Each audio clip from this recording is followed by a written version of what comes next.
Meanwhile, electoral observer missions are already speaking out on the voting process. Former Ghanaian President Dramani Mahama is heading up the team of Commonwealth monitors. I'm impressed by the turnout. Yeah, there are long queues here. It shows the enthusiasm that people have to exercise their democratic right. There's been no incident so far. Voting seems to be going smoothly, and I think it's a good sign for Kenyan democracy. Well, let's get to you the very latest on the elections on the ground. I'm joined live from Nairobi by CGTN's Robert Nagila, and Sonny Methu joins us from the coastal city of Mombasa. Robert, let's start with you. Now, you've been out and about in the capital city since the early hours of this morning. Just tell us about what you've seen and how the voting process is going so far. Well, thank you very much, Lindy. So far, it does appear that, as the IEBC said, everything seems to be going according to plan. We've not come across any major hitches, so to speak. We've visited about 4 or 5 polling stations since early this morning, but everything appears to be going like clockwork. Now, there have been a few incidents, of course. There's been a couple of polling clerks in a few polling stations around the country who have been arrested over some discrepancies with the ballot papers. However, the majority of the exercise has been without much incident. Now, here where we are at a polling center in the central business district in the capital city. As you can see behind me, voting is still ongoing. Most polling stations began open their doors at about 6 a.m. this morning, as you have reported, and they'll be going on until about 5 p.m. this evening. Now, this particular polling station has got, or rather polling center has got about 9 polling centers with about 6,300 registered voters. Now, we went to one earlier where they had about 15,000 registered voters, but even then the whole process appeared to be going smoothly without any problems. There was a few minor incidents of people cutting lines and stuff like that, but nothing major really to report. And it does appear, if this carries on up until 5 p.m. when polling shuts, then the IEBC can pat itself on the back for a job well done. However, that's just the first bit. The next bit, which is a crucial bit, the tallying, is what all eyes will be fixed on. Indeed. Well, of course, as you say, we are about halfway through the voting day. Sonny Methu, let's go to you in Mombasa now. Can we say the same of a smooth morning so far in the country's second city? How's voting going there? Well, Lindy, it's going well so far, very peaceful.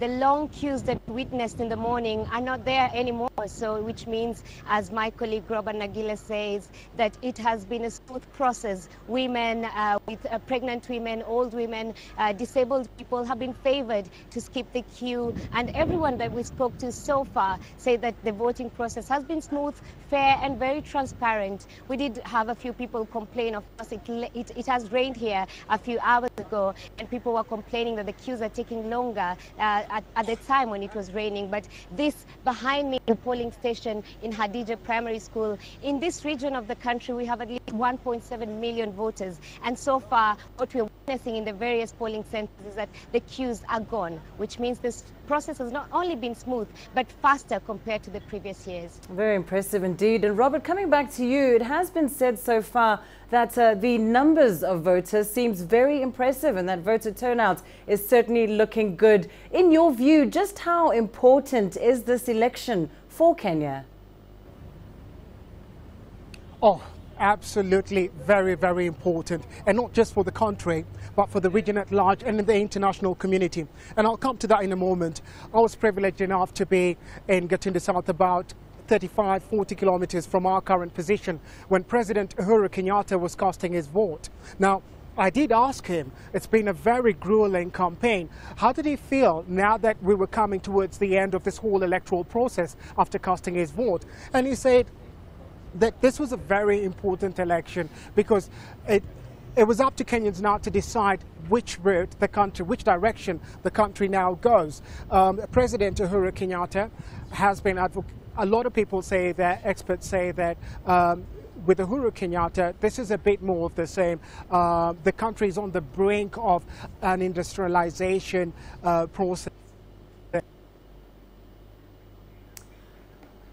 Seems to be having a slight technical problem there with my colleague Robert Nagila. But of course, let's get the view from the northeast of the country. Let's head to Eldoret now, where my other colleague Panina Kariba is standing by with the latest. Panina, indeed, Kenyans coming out in their numbers here in Nairobi and of course as well in Mombasa. Tell us how voting has been going in Eldoret, Panina, in terms of any glitches or any hitches so far today. Well, Lindy, here in Eldoret has been slightly different from what we've had in Mombasa and Nairobi. The queues are not as overwhelming, and we did inquire why. And a few residents here said that's because this area is quite sparsely populated. So you find polling stations that don't really have high voter numbers registered here. So where we are, we haven't yet seen those long queues. But most of the people we've spoken to say the process has so far been seamless. They say it's pretty easy for them to actually cast their ballot. That's because the IEBC officials inside the rooms where they're voting have been very helpful, and also they say the materials are pretty easy to identify what it is supposed to do and where. We haven't had any major incidents from Eldoret. So far it's been peaceful, it's been calm. A lot of people coming out as early as 5 a.m. to cast their ballots and then go about their businesses. This Lindy is an agricultural area, so most people were saying they want to come to vote early and then go back home to tend to their cattle, for instance, and to their farms as well, Lindy.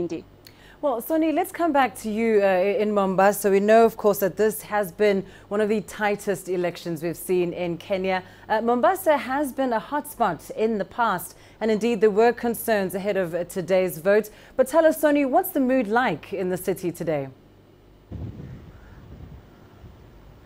Well, Lindy, most of the people, it's business as usual this afternoon. In the morning, it seemed like a bit of a ghost town. There were no vehicles on the road. But when you came to the polling stations, everyone was there casting their ballots. And this afternoon, the shops are open. The roads are busy again. It's considered peaceful. But this is a really important city, not just for the country, but for the region. We have the port city of Mombasa, which serves the East Africa region. We also have big infrastructure invested here by government, and the Chinese government, of course, helping with the SGR, for example. So this is considered important, not just because of the elections, but also what it does for Africa and East Africa. But also, you remember in 2007, they say at least 1,000 people were killed in this region. We have the MRC, or Mombasa Republican Council, which is a separatist group that had been considered illegal, but they wanted to secede Mombasa from Kenya. But this time, they're asking people to vote. They're singing a different tune. They're encouraging voting to be free and fair and promising no violence. We also have had issues with Al-Shabaab, especially in the southern part of the region where we have Lamu County, very close to Somalia. There have been some Al-Shabaab threats. A few police officers were killed not so long ago. But security here has been tight. I just spoke to one of the sergeants here who says they'll be here all night and all morning tomorrow until everything is cleared and all the ballots have gone. And indeed, security concerns in other parts of the country, but of course a keen eye on the two biggest cities, Nairobi and Mombasa. Panina, just talk us through what makes Eldoret so important in these elections. Well, Lindy, there's been a lot of interest in Eldoret, huge media presence here, both local and international media. And anybody would easily say that's because the deputy president is from this region, Lindy.